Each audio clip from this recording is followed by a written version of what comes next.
Hello guys, it's Genevieve Tabili Norman. Mga pinitas kong bulaklak dito sa paligid guys. Or sa aming bakuran. Bawal mamitas. Bawal mamitas sa kabahayan ng mga bulaklak nila.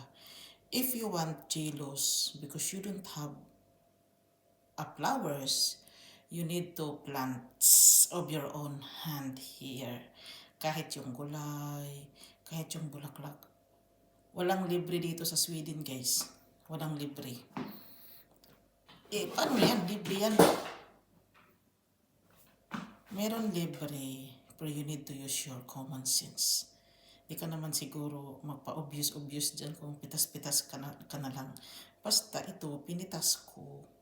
Dito sa kanilang bansa, dalo is, you can picking, blueberries, yung bang sa ano nila sa skuging, alimansritin dyan ang tawag guys.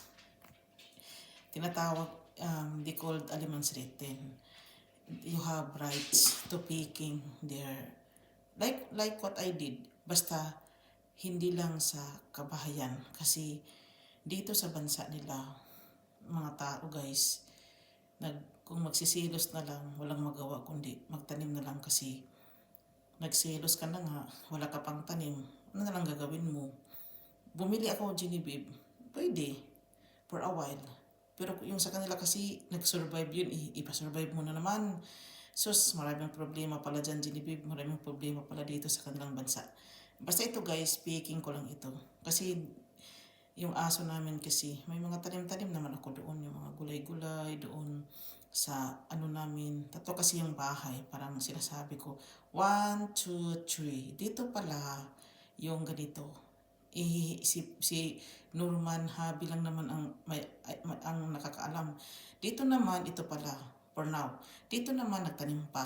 Naguluhan na talaga yung Pilipinas sa kanilang bansa. Sa bansang ito, it's within here. Huwag kayong magtataka. You don't need to confuse dahil confused na talaga silang lahat. Guys, dito na lang ako. Maraming salamat. Bye.